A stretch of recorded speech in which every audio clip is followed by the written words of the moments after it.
ரொம்ப நாளாக ஒரு மூலையில் தூங்கிக்கிட்டு இருந்த ஓடிஜியை தூசி தட்டி எடுத்தாச்சு. என்ன பண்ண போகிறோன்னா கார்லிக் சீஸ் பிரெட் டோஸ்ட் தான் பண்ண போகிறோம். எப்போவுமே பேனில் பண்ணி சாப்பிட்ருக்கோம். இன்றைக்கி ஃபஸ்ட் டைமாக ஓடிஜியில் பண்ணலான்ட்டு எல்லாத்தையும் தொடச்சி எடுத்துகிட்டு அதில் இருக்கிற திங்ஸ்லாம் எடுத்து ஓரமாக வச்சுட்டு பண்ண ஆரம்பிச்சிட்டேன்.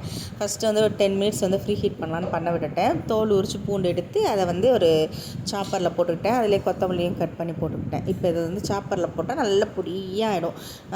பட்டர் எடுத்து வச்சிட்டேன். பட்டர் வீட்டிலே பண்ணது. அதை கொஞ்சம் ஹீட் பண்ணி மெல்ட் பண்ணி எடுத்துக்கிட்டேன்.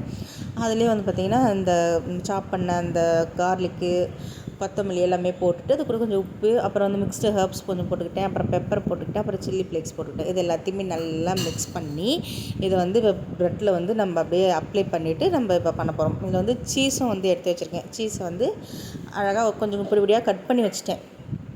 இது நல்லா ப்ரெட்டில் நல்லா எல்லா பக்கமும் படுற மாதிரி பண்ணிவிடுங்க.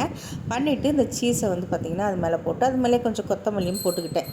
கொத்தமல்லி ரொம்ப பொடியாக கட் பண்ணலை, சும்மா மேலே கார்னிஷ்காக போட்டேன். அது எப்படி இருக்கும் பார்க்கலான்னு அதையும் போட்டு இப்போ ஹீட் பண்ண அந்த ஒட்டிச்சில் 6 ஸ்லைசஸ் எடுத்து வச்சுட்டேன்.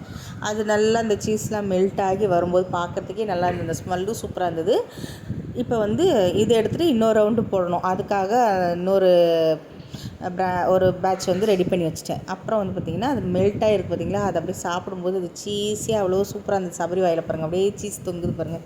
இந்த சீஸ் ஐட்டம் இந்த டைரி ஐட்டம்ஸ்லாம் என் பசங்களுக்கு ரொம்ப பிடிக்கும். இந்த சீஸு பன்னீர் இதெல்லாம்னா அப்படியே லட்டு மாதிரி சாப்பிட்ருவாங்க. இப்போ அதை அப்படியே 4 பீசஸாக கட் பண்ணி சாப்பிட்டு அப்படியே அது நல்லா கிறிஸ்பியாக அந்த சீஸியோட சூப்பராக இருந்தது. பை.